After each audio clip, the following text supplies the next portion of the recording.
Members of the media, colleagues, and thank you for being here. And as you've been doing in the past days since the passing on of our former president, deputy president of the ANC, as well as the deputy president of the country, Comrade David DD Mabuza, known as DD.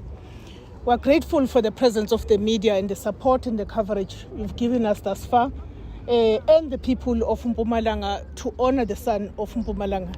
I am here accompanying the Secretary General of the ANC, Comrade Fikile Mbalula, who has come to condole with the family. He's just been inside, but the SG will speak in detail about that, including announcing details of memorial services and the burial of our Deputy President. Over to you, SG. Thank you very much, Comrade Mahlengi. Ladies and gentlemen of the media, and our provincial chairperson, Comrade Mandla, and the Premier of the province, our provincial secretary, as well as other officials of the province present here, and the provincial executive committee, leaders of the ANC Youth League in the province, leaders of the ANC Women's League, the Veterans League of the ANC, as well as members of the Tripartite Alliance present here today.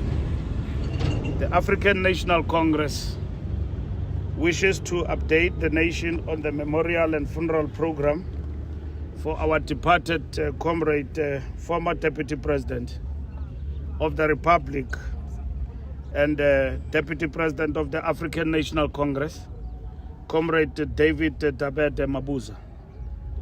As the ANC, we are in deep mourning as we remember a cadre who lived and died in service of the people of South Africa. The outpouring of condolences and expressions of solidarity from every corner of our country and the world reaffirms the stature of Comrade DD Mabuza as a unifier, a humble servant of the people, and a disciplined leader of our movement. As the ANC, together with the Mabuza family, government, and our alliance partners, we are working to ensure that Comrade DD receives a dignified farewell, befitting of his contribution to our democratic dispensation and to the lives of countless South Africans, especially in the rural heartland where he began his political journey. Over the course of this week, tribute sessions and organized visits have been and will be taking place across all regions of Mpumalanga. This is to allow different sectors of society, from the mass democratic movement, community leaders, diplomatic representatives, farmers associations, business people, traditional leaders and healers to pay their last respect and reflect on Comrade Mabuza's profound legacy. These activities include family and organizational visits from the 7th to the 9th of July 2025. Visits and tributes have been organized by structures of the ANC, including the Provincial Executive Committee of Mpumalanga Province, the leagues, the Umkhonto weSizwe Liberation War veterans and alliance partners, as well as diplomatic missions, sister liberation movements, and local stakeholders.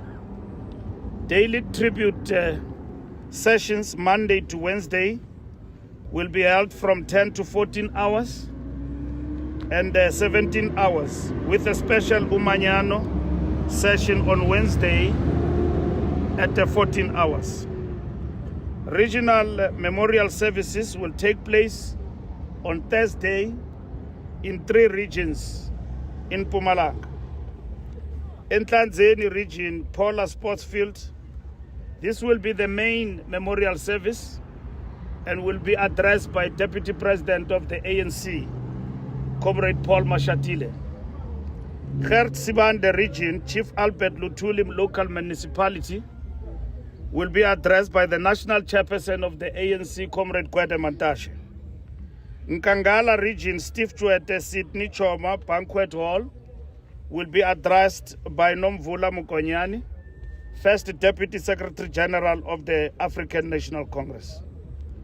National Mourning and Funeral Service. Comrade David DD Mabuza will be laid to rest on Saturday, 12 July 2025. Prior to that, a guard of honor will be held on Friday, 11th July 2025 from 14 hours here in Barberton. A church service will take place at the Mabuza homestead on Friday, 11th July 2025 at 17 hours in accordance with family's tradition.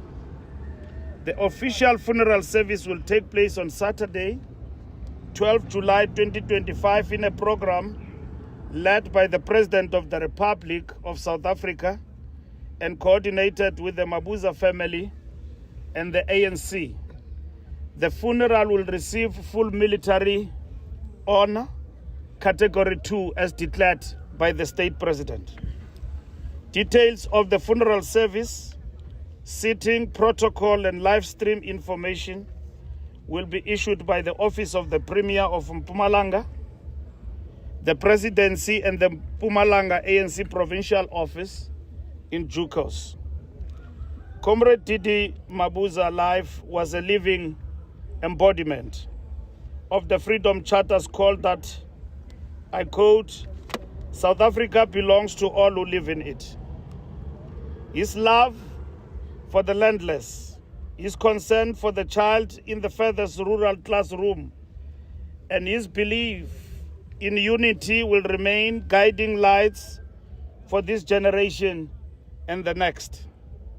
As the ANC, we call on all our members, supporters, and all South Africans to use this moment of mourning to reaffirm our shared commitment to dignity, justice, and people-centered leadership. We shall continue to walk in his footsteps with humility, with discipline, and with the understanding that to serve is to lead. And we want to thank the Mabuza family for giving us an opportunity and a special recognition as the African National Congress. And for the family, they've thanked the leadership of our movement, from the President, Deputy President, and all leaders of our movement, and welcomed us in this homestead and in this family through all our structures in the province and everyone across the length and breadth of South Africa. But we want to thank them for allowing us to be with them and to share with them this moment of sorrow, and to remind them that DD too was part of us. DD Mabuza was a member and a leader of the ANC who led from the front. Whenever the movement needed him, he was there, in good and bad times.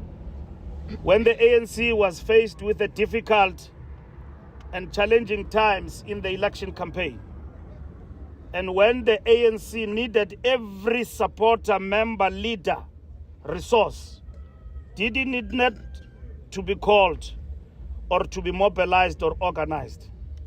He just walked out of this place and went across the length and breadth of South Africa and campaigned for the African National Congress. Every resource he had, he shared with our movement. He will be sorely missed. We too have lost an uncle, a father, a comrade. He was everything to us. DD shared everything with the African National Congress. And we know that today we are poorer without him. He worked tirelessly in our organization for what is good for the African National Congress.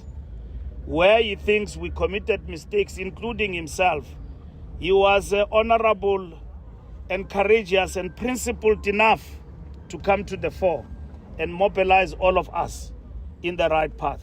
For that, he will be missed.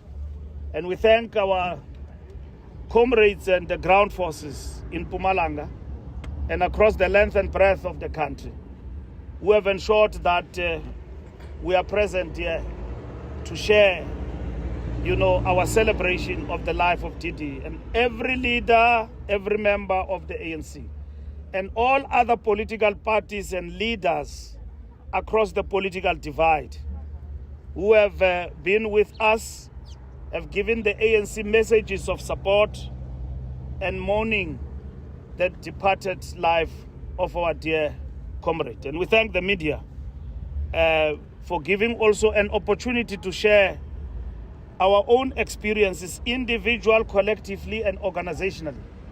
The life of Comrade DD Mabuza. And most importantly, we say to his family, draw solace from the knowledge that you are not alone in this difficult time. I thank you. Thank you very much, Comrade SG. I will at this point turn to yourselves, members of the media, request that you ask the questions that you need to pose to the SG. And of course, the SG is accompanied by a delegation of National Executive Committee members and the leadership of the province, the chair, as well as the provincial secretary and the deputy chairperson, and those that are just flanking the SG. Members of the media, can we start? And I really want to plead that we limit a conversation about the state of the nation on other matters. We can speak about it, but let this not be about that. We are Africans, and I think we must focus largely on matters pertaining to the Mabuza family and matters pertaining to what the SG has spoken about in terms of the plan for the next days. Thank you very much, ENCA. All right, thank you. Moloko Moloto here from ENCA. Mr. Mbalula, just two quick three questions. One, as you described Mr. Mabuza as the embodiment of the Freedom Charter, perhaps for those of us who might not be privy to the influence and the critical role that he might have played, particularly having served as deputy president of the ANC and of the country for that 5-year period, if you can elucidate there. But also, it's impossible for us not to ask about other matters. Yesterday, when you criticized the DA for having opened a criminal case against Minister Nkabane, you said no law was broken, but this morning we wake up to reports indicating that 2 staffers have essentially said they did not participate in that process, despite the fact that she told Parliament to the contrary. And lastly, the 30% tariffs by the United States, the ANC's position on that. Let me start with Nkabane because it's quite exciting to you. But nonetheless, it is what the media is for, to follow the truth. And we welcome the question and thank you for the question. And let me explain to you exactly the background to it. Should anyone have any information with regard to the minister and seek to challenge the fact that what the minister said to the portfolio committee is not informed by the truth, there are checks and balances in terms of the constitution of the country, in terms of our parliamentary system and legislature. There is ethics committee. Other political parties have reported the minister before the ethics committee. The onus is on them to prove that the minister have not told the truth in relation to what she said before the portfolio committee.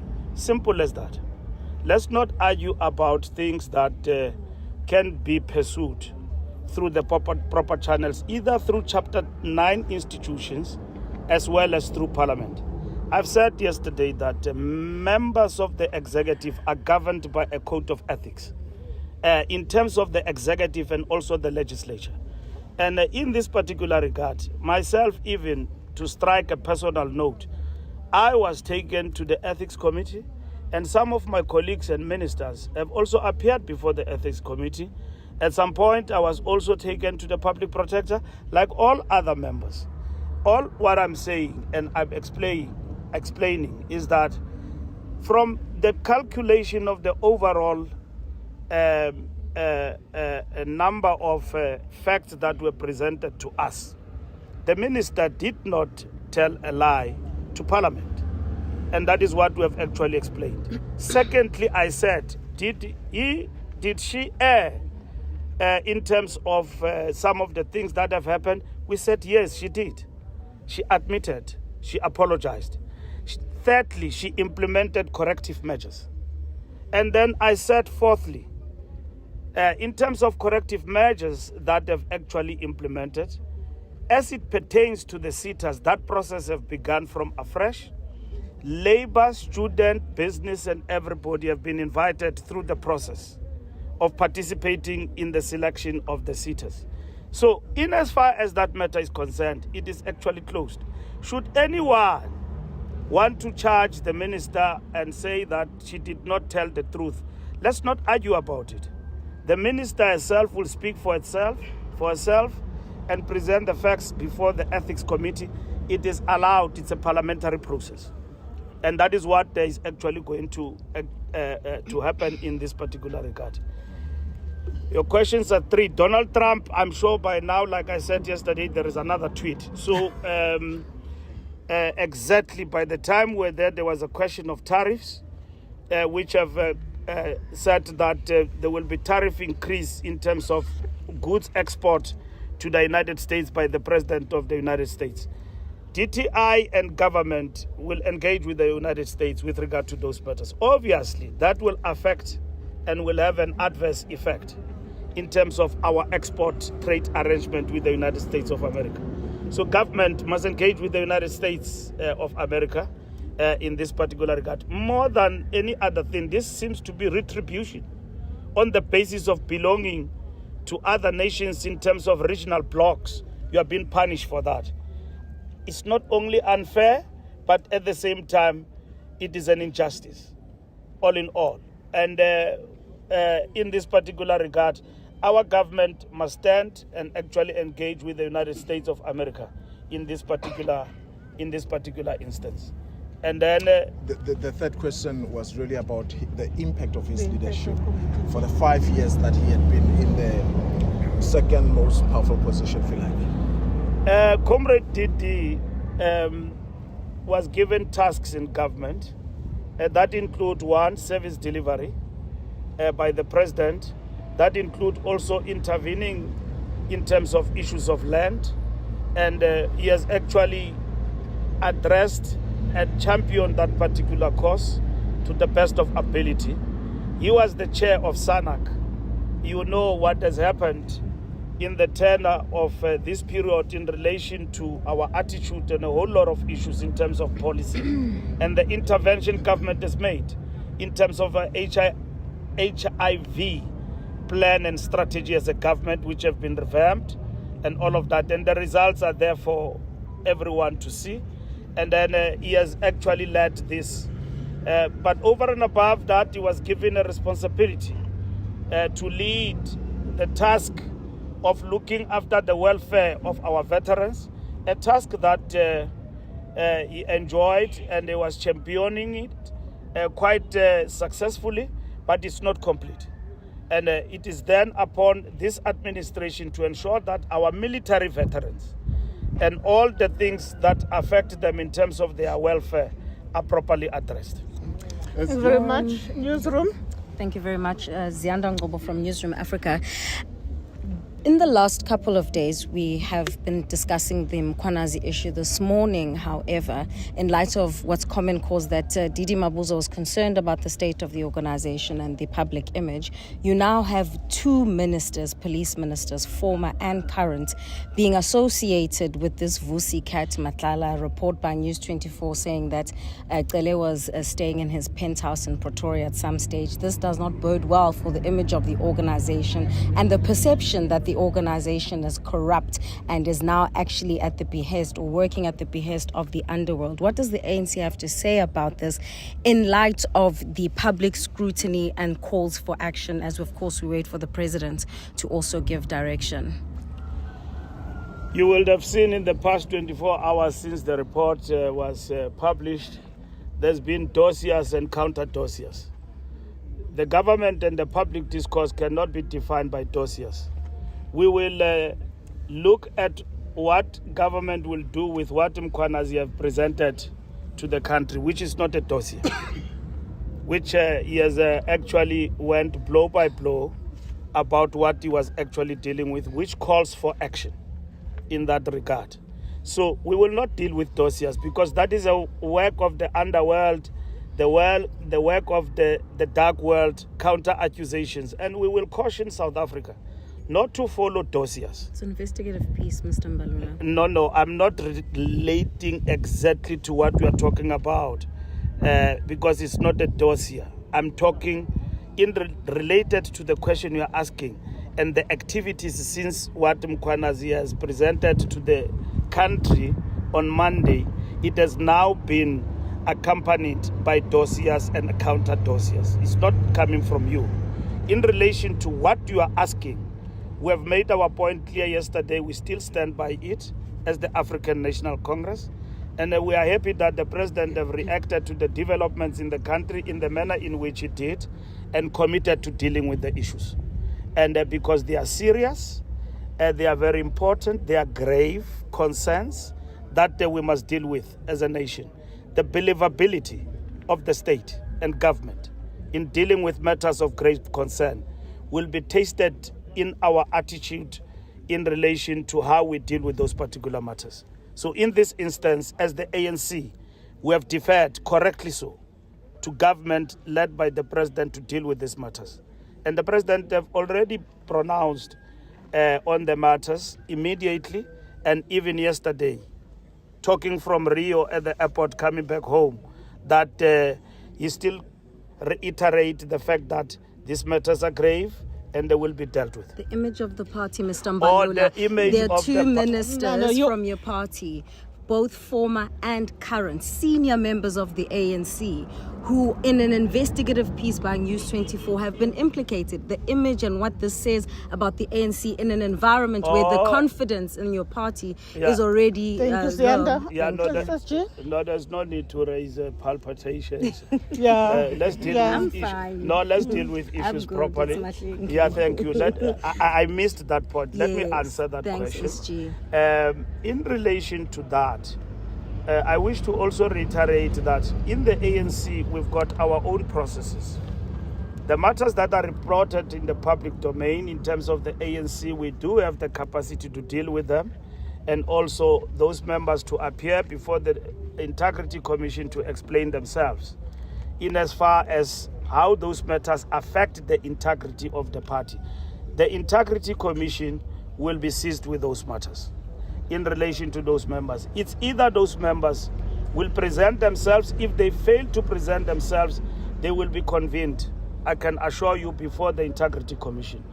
The president of the country and the state, in terms of preserving its integrity, must deal with all implications and accusations made, grievous as they are, and get to the bottom of that.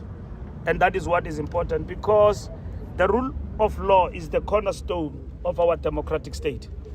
And the National Democratic Revolution, for it to succeed, it is also about the rule of law. Rule of law, rule of law. And that is what is important. And we cannot prevaricate on that. And the ANC will not. And that is why even ourselves internally as a party, we have strengthened our mechanisms in the fight against corruption. So in this instance, without saying others are guilty or not, we must understand there's always another side of the story. And so that is why we put processes in place for people to clarify some of the rumors and allegations that are made against them. The next, my brother. Thank you, SG. Tshwarelo Morakane, Sunday World. I've heard many times that the ANC defines Mabuza as a disciplined leader, and he was a good member in standing, which I totally agree with from how I knew him as well as a reporter. The question is, before he passed away, he was no longer a leader at that top level of the ANC and in government, but you guys relied on him for wisdom. Was he able to share with you his sentiments on the government of national unity, especially given that some members of that GNU have been behaving in a way that is not favorable to the ANC? The strategic and tactical maneuver of the ANC on the GNU have also received mixed views in the party and also outside, particularly within the democratic fold. So in this particular instance, DD was a very disciplined member of the ANC. So he knew where to express his view, and at the same time, he understood the moment that the movement is at and the difficulties we are faced with. And he has not at any given point in time went outside and then used the fact that he was now outside and he can speak independently and, positioned himself as an independent analyst of sort. He recognized the unwritten laws of the ANC that you respect the leadership that is there, and you take command and leadership. You respect democratic centralism. Mabuza respected these principles and embraced them. Mabuza was not a wayward anarchist who was all over social media platforms and WhatsApp groups, spending sleepless nights, undermining the cohesion of the movement. He was very organized. He was very organized. He was very critical of ill discipline. He was also critical about some of the positions the movement will take, but he had an approach because he recognized the fact that he was a former leader of the ANC, and he contributed to the unity of the ANC. He contributed to the victory of the African National Congress. And should he have actually gone out and criticized at a personal note, striking a personal note, I would have respected him, because Mabuza took it upon himself to contribute to the victory of the ANC.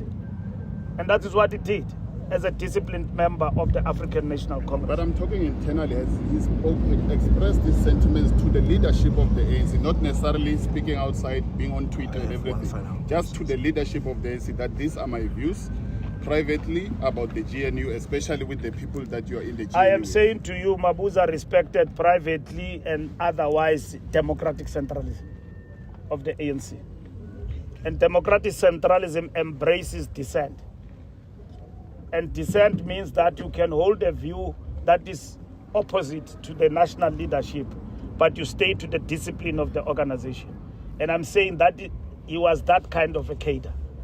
So what you want is a private discussion, which I'm not at liberty to express when a person has passed on, because he's got no right now to reply for himself. So you wouldn't know whether I'm telling a lie. I saw a leader here who was parading and strutting like a peacock, talking about the fact that they took Mabuza to somewhere and somewhere and somewhere. Did he explain this story? When he came from Russia, for all South Africans to know how he got there, how he left his place, and who assisted him. He didn't need a spokesperson called myself, Mandla, or anybody. The man spoke for himself. So why do I talk about the views of somebody that were held in private, that he will not be in a position to counter, whether I'm lying or not? All what I'm talking about, it's a principle that DD respected democratic centralism, and that is a fact. You see? A quick and final one from my side, Mr. Mbalula. Given the gravity and the seriousness of the allegations against Police Minister Mchunu, why is it difficult for the ANC to say, step aside, resign from your position as police minister, and once you are cleared, we will see where we redeploy you, given the fact that South Africans are looking at him as a minister who is possibly in the pockets of criminals? The reports about the minister and what was said about him happened on Monday. And the ANC have not met to reflect on those reports. The president was out of the country in BRICS. Today is Tuesday. First step, the ANC said these matters deferring to government, they must be investigated, they are serious. That's what the ANC said. The ANC never questioned the bona fides of the general, or neither questioned what he actually presented to the public. Secondly, government reacted to that through the president that we will attend to these matters. They are grievous, they are serious, they must be attended to. The ANC, in terms of itself as an organization, will reflect on these matters whenever it meets next week on Monday. But over and above that, we don't have to wait for next week Monday. The ANC have got its own processes that should a member of the organization be placated with such accusations and all of that, that member is presented with an opportunity to appear before its integrity and clarify themselves. So there is no unilateral decisions that is taken simply based on rumors and allegations about a member. They too are given a right to respond. But should the ANC arrive at a decision in whatever way, based on the reports of the Integrity Commission, the NEC will pronounce on those, and then those decisions will be pronounced. So all these rumors and allegations made, those members will present themselves to the Organizational Party Integrity Commission. And that is what has actually happened. So be reminded all the time that whenever or anyone is accused now and even in future, this is what happens in the ANC. It doesn't have to wait for a disciplinary process. Should anyone be arrested in between meetings and all of that, and even between the processes of that is provided by the ANC rules that a member must then step aside. In this particular instance, our step aside rules do not allow us to make anyone to step aside unless if they've actually been arrested, which is a point that I actually clarified yesterday. So we've got processes, we've got checks and balances that allow us to deal with matters. I have said, and we still repeat now, nothing will be fudged in this regard, and matters must be dealt with, and the state and government must lead in this regard and deal with the allegations as they were presented the other day. I'm going to ask you, SG, to reflect on another fallen hero, Veli Mahlangu. The ANC also wishes to express its heartfelt condolences to Veli Mahlangu's family.